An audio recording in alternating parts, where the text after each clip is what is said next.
Hey everyone, Chandler from Airsoft here, and this video marks the beginning of our Introduction to Airsoft series. Now this series is going to cover everything that you might want to know if you're beginning Airsoft, whether or not you've played a few backyard wars or gone to the field before.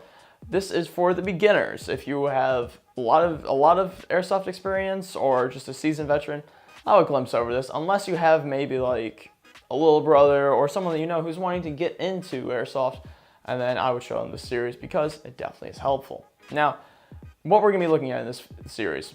First off, we're going to be looking at how to find a field, everything you need to have to go to that field, and everything you need to have just to stand on the field. It sounds like a lot, but trust me, it really is not, and we'll break that down for you. Then in our next video, we're going to be taking a look at buying your first Airsoft gun. This is for if you've decided, hey, I like the experience enough, I'm going to stop renting, so we're going to go off and buy a first gun. Thirdly, we will be looking at the gear that might help improve your game on the field. It'll be more so on the inexpensive side, but definitely can help improve. And last of all, our last plan video is taking a look at all the tips and tricks that I have learned and other airsofters have taught me over my years to make your airsoft experience that much easier on the field. Alright, so you want to find a field. In our video about helping an airsoft noob, we got a lot of comments about, hey, I know about this sport, I saw some YouTube videos, my friend showed me his airsoft guns, I've played some backyard wars, but I want to begin to play like in an actual field. And this may sound like a daunting task at first, but trust me, it is not. Why would you want to find a real field and not just play in your backyard? This is a question that I've gotten a few times, and I don't know why it's asked, but I kind of understand it in a way. First of all, playing in your backyard is generally frowned upon by the local authorities. The cops don't really like it when people are running around with guns in their neighborhood, especially when they're fake guns and they're kids and you just don't know if they're real guns or not, because airsoft is an imitation sport and it looks very, very realistic. So that's the number one reason. Secondly, and this is more personal, it just gets boring playing in our backyards. I mean, it's a ton of fun, but you're playing against the same few guys. There's always the one who has the ridiculous gun who kills everybody, Chris, and then he just like, you can't keep up with him because it just turns into an arm race. But going to an actual airsoft field sort of levels the playing field because you have people who pay $200 to play airsoft for a weekend at a old military base to new people like yourself and everything in between, like experienced players who are willing to help. And that's a magnificent thing because you become part of a community and you just get to grow friends and have a heck of a time while doing so.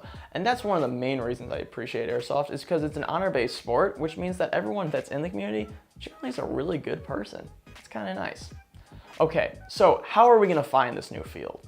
There's this website called Airsoft C3, and it's basically dedicated to finding you a new field or a new team or any other airsoft information that you want to find, location-wise.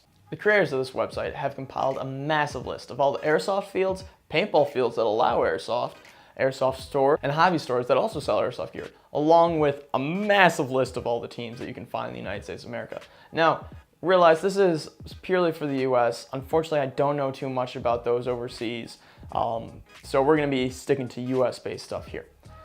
So you go on this website, airsoftc3.com. Go find your state, and they're going to have a list of all of the airsoft fields in your state. Now, once you find a field that you like, say Kalamazoo Airsoft, those guys are really cool. They'll give you links to their website so you can go and fill out their waiver. Now, airsoft is a contact sport. It doesn't seem like it. It's not like football where you're running at each other with your bodies, but you are shooting plastic BBs at each other, which make contact. So technically it is a contact sport. So you do have to sign a waiver. Most fields will have a waiver on their website and you can just fill it out, print it out, fill it out, and have it ready for whenever you decide to go. The field that you choose, website should also include hours of operation and price of rentals. Now, I've seen most fields rent guns and a mask for about $15 to $20, which actually isn't that bad. If you're coming from backyard wars and you're running around with spring pistols, being able to rent a automatic electric gun, aka an AEG, is definitely a massive step up and very helpful, especially at the fraction of the cost that it would cost you to buy a gun, which we'll be looking at in our future video. You will also be able to find the age ranges allowed to play at the field. Now, most fields I've seen have a minimum age of 12 years old, so I'm sorry if you are 11 or 10 and you've decided, hey, this looks like the sport for me, you're gonna have to wait. But that's all right, because you can learn a lot in the meantime.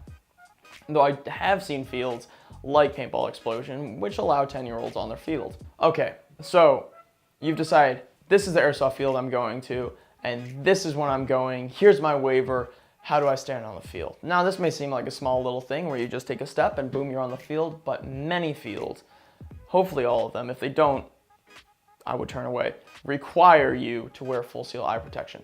All right, so what is full seal eye protection?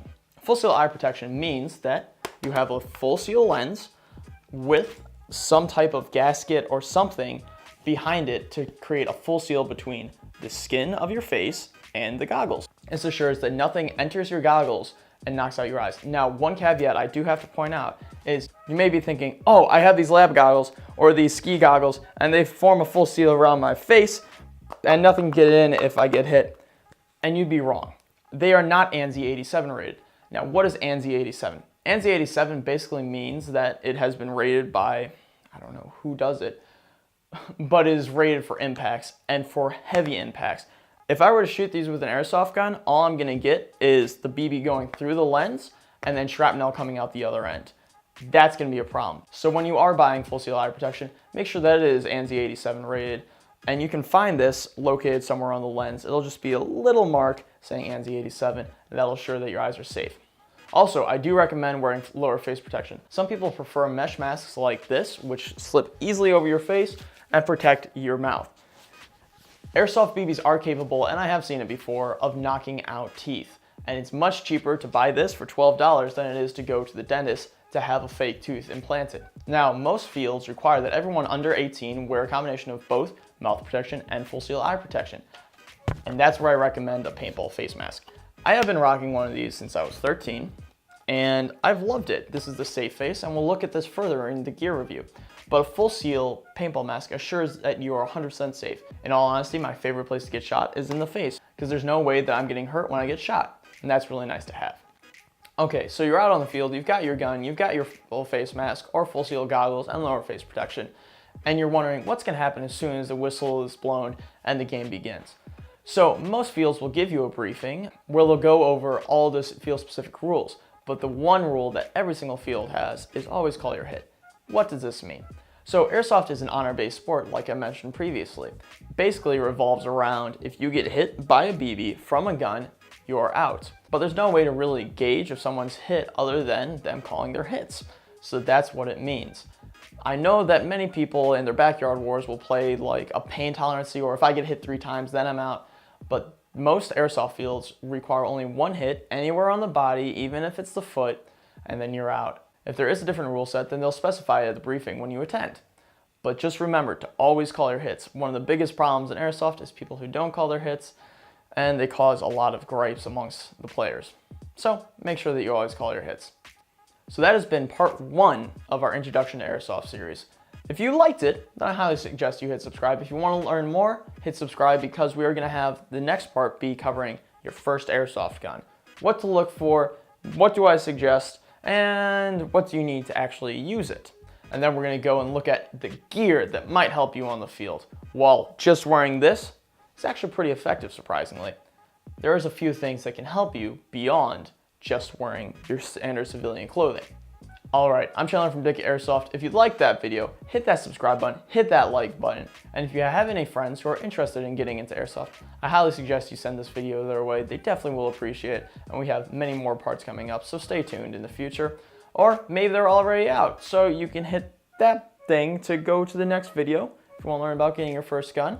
And yeah, hit that subscribe button. Also, massive thank you to our sponsor, Kalamazoo Airsoft. They have just opened a 3-story indoor CQB haven in Three Rivers, I want to say, Michigan. So if you're in Midwest America, highly suggest you go check them out. It's $15 a day for airsoft, and it's a really great time. We'll have videos out playing there fairly shortly. All right, I'm Chandler from Dick Airsoft signing out. And always remember to have a good time when you get on the field. We'll see you later.